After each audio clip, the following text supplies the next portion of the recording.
Hey, good morning. It's Pastor Jeff with your Sunday morning message. Thank you so much for tuning in with us here at Freedom Church. Today I want to talk a little bit with you about healthy hesitation. That's right. Everything we do, from sports to decisions to life itself, we're taught that hesitation is a bad thing.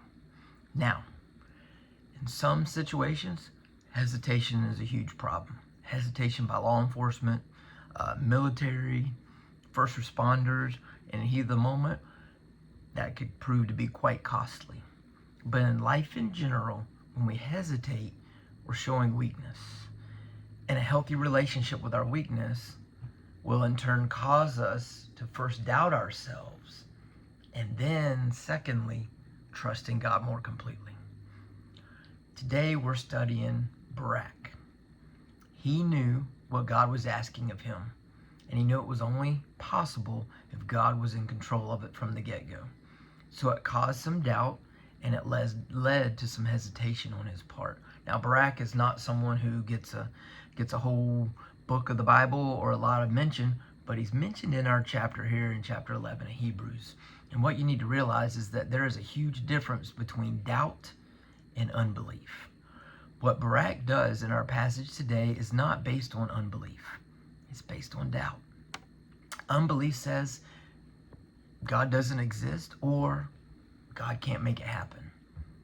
I just cannot believe that there's any possibility. Doubt simply says, my faith has some growth. It needs some growth. It's God. I know it can happen. I just don't feel like it can happen through me. Every person we have studied in this series is listed in Hebrews chapter 11, and one of the main themes is that they had doubts. And doubt, like I told you last week, is simply your faith growing up. The other thing we can see in this story is the truth about self-doubt.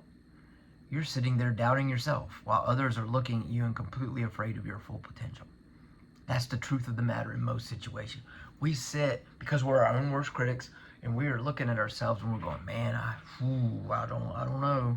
And someone's sitting across from us, or someone's witnessing us, and they're looking over, they're a bystander, and they're going, man, I'm afraid of what's going to happen when she puts this all together. I'm so afraid of how powerful he's going to be when he figures this out. They're seeing potential. You and I, we're our own worst critics. When we look in the mirror, we often see the flaws. When we think about what we're facing, we think we cannot accomplish the feats ahead of us. Meanwhile, others are afraid of what you can become based on what potential you have. So let's look at Judges chapter 4 and look at it. It says about Barak. It says, now Deborah, a prophetess, the wife of Lapidoth, was judging Israel at the time. She used to sit under the palm of Deborah between Ramah and Bethel in the hill country of Ephraim.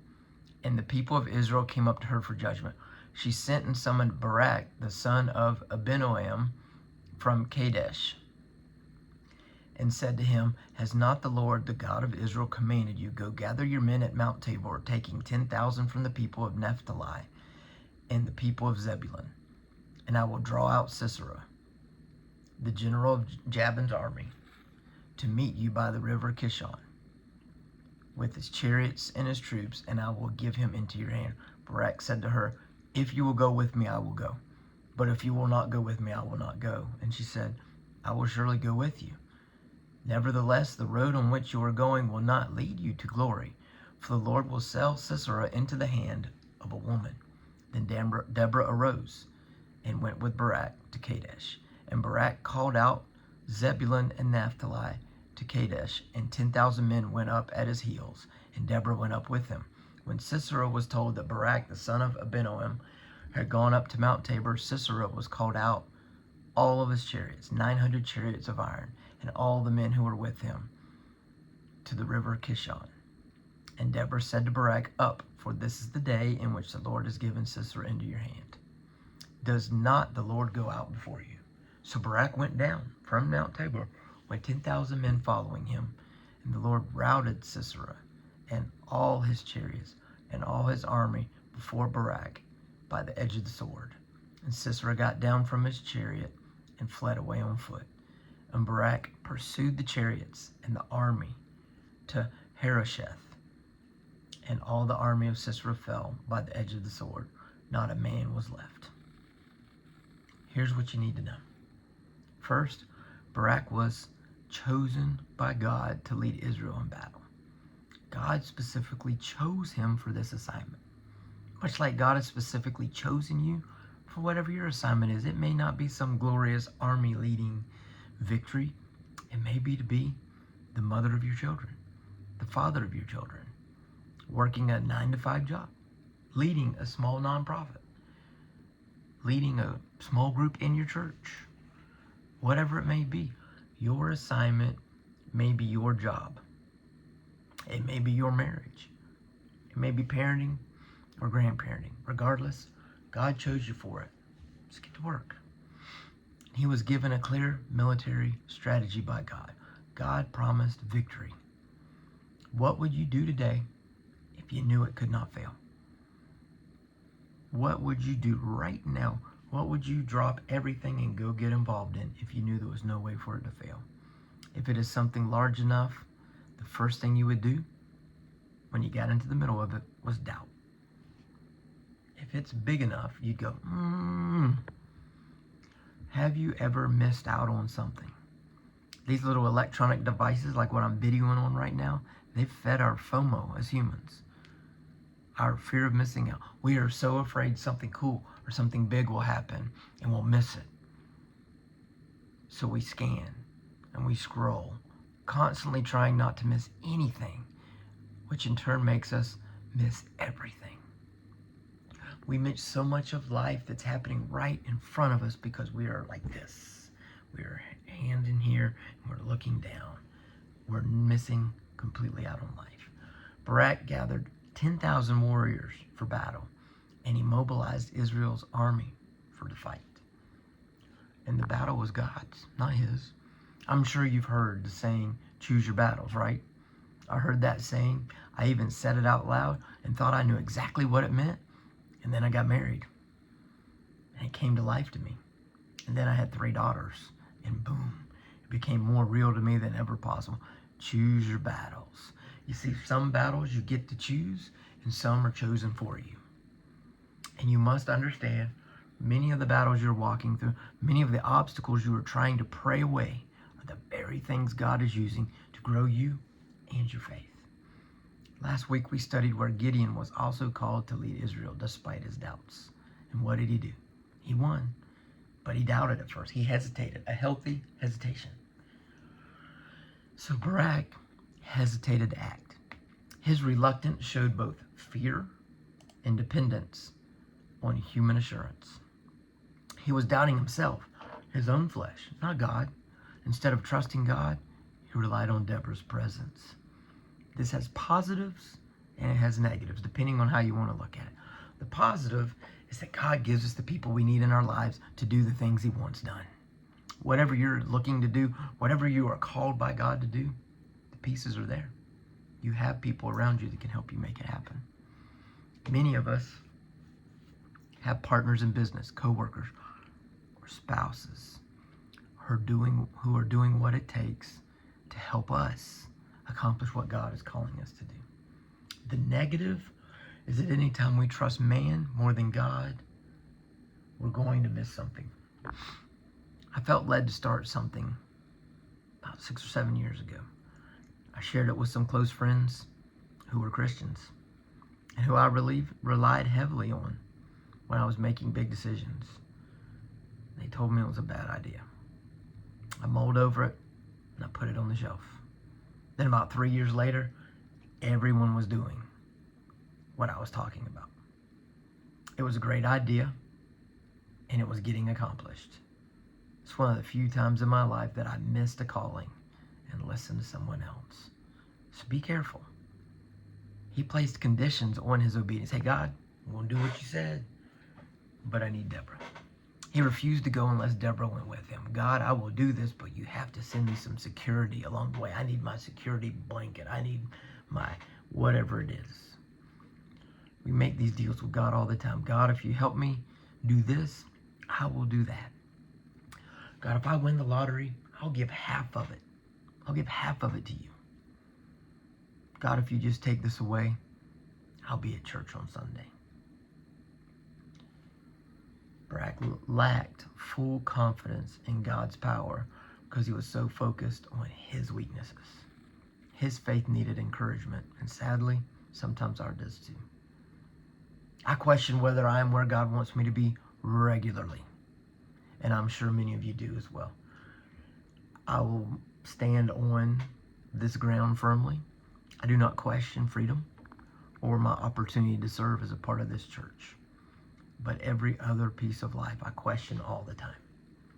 Am I working where I should be working? Then a couple times a month, I find myself with my pastoral hat on, right in the middle of something with my day job. They intertwine, and God reminds me, I'm using you. I question if I'm coaching where I should be. And then there are those little conversations, those little nudges from God that remind me I'm where he wants me to be. I have often questioned drag racing. Yes, probably the thing outside of my family and ministry that I am most passionate about. I've questioned it. And then I'm standing somewhere in the pits, or get a message on Facebook, or have someone comment on something that they're leaning on me, and they're taking things away from what I'm saying or doing. And I'm wanting to know more about Jesus. It's another nudge from God that he's using that part of my life. Because of Barak's hesitation, the glory of killing Sisera was given to someone else.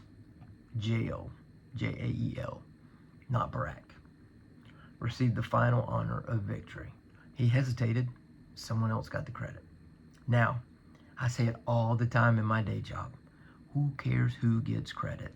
As long as our victims feel believed and get the help they need and find hope and piece things back together, and their batterers are held accountable. Well, Barak still got a mention in Hebrews 11, even though he hesitated. And if we watch closely enough, there are three main themes in this chapter. Number one, ordinary people accomplished extraordinary things through their faith in God. That's the easy grab. That's the easy, all these people, they're just regular people and they did extraordinary things through, ordinary people did extraordinary things through their faith in God. Easy grab. Number two, the flesh and the human side of them got into the way most of the time. They all had some reserve and some hesitation, but their faith won out. They all had their doubts. Number three, God always gets it done, with or without us. But he is so patient with us when he does. So Barak led Israel to great victory. Despite his initial hesitation, he ultimately fulfilled his mission.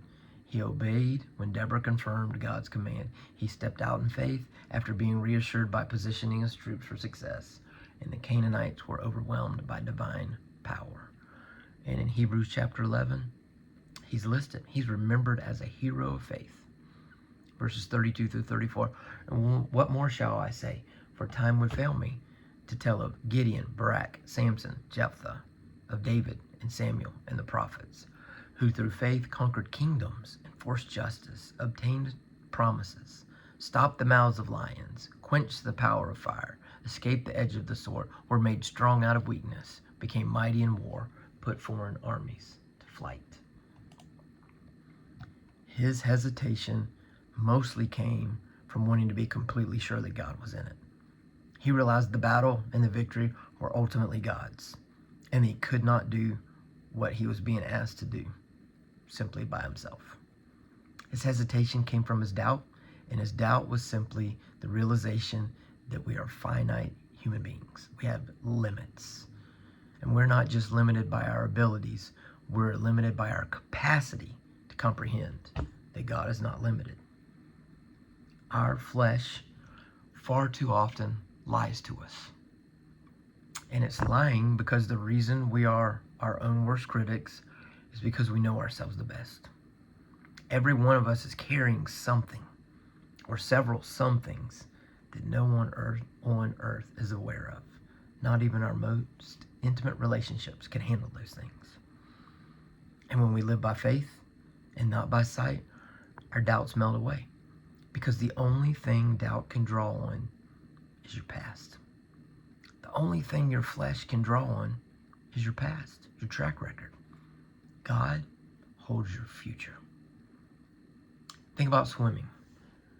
When the girls were little, we had neighbors who let us use their pool anytime we wanted. The girls all loved the beach and the waves. And we had family who had events at their house all the time who also had a pool.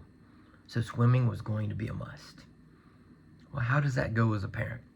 A lot of coaxing, a lot of pleading to get them to let go of either us or the side of the pool. You step out away from them and you tell them to swim to you. But they hesitate. Why? Because they need some reassurance. Then you step a little further away each time. Pretty soon, they don't realize they're swimming halfway across the pool to you. That hesitation is healthy. It's a healthy respect for water and a healthy questioning of their ability to swim. But it takes some work. There's a very good chance God is calling you to do something that you just need to let go of the wall and swim to. And yes, He will often move the goalpost of the task at hand, but never will He step away from you and what He's calling you to do. This whole chapter in Hebrews 11 is a great lesson in why context matters. If we had just taken the verses at face value, if we had simply read by faith Abraham, by faith Moses, by faith Joseph, by faith David, Barak, Jephthah, all these people, Rahab, if we had just read their story based on the one verse they had, or two or three verses, depending on who it was, in the book of Hebrews, we would have thought they were perfect. They had no struggles, and we'd have missed out on the process. See, the Bible is about you understanding that God is a God of a process. These people that did amazing things were part of God's process. We would think, wow, they did great things because their faith was unshakable, because they never doubted. And we would have been dead wrong in every instance. We are result-driven as human beings. God is process-driven. We see them doing great things. God knows they had their doubts. God knows they struggled with their flesh. But ultimately, their faith in God won out. And faith will win out every single time if we realize that doubt is normal and doubt is just your faith growing up. We're going to doubt ourselves. We're going to doubt our flesh. And sometimes we're going to doubt God because we are limited and we cannot fully comprehend, wrap our brains around the fact that God has no limits. So when doubt hits, when you hesitate a little bit, that's God helping your faith grow up. Don't worry. Keep going. Become who God created you to be. Chase your calling. Have a great day and God bless.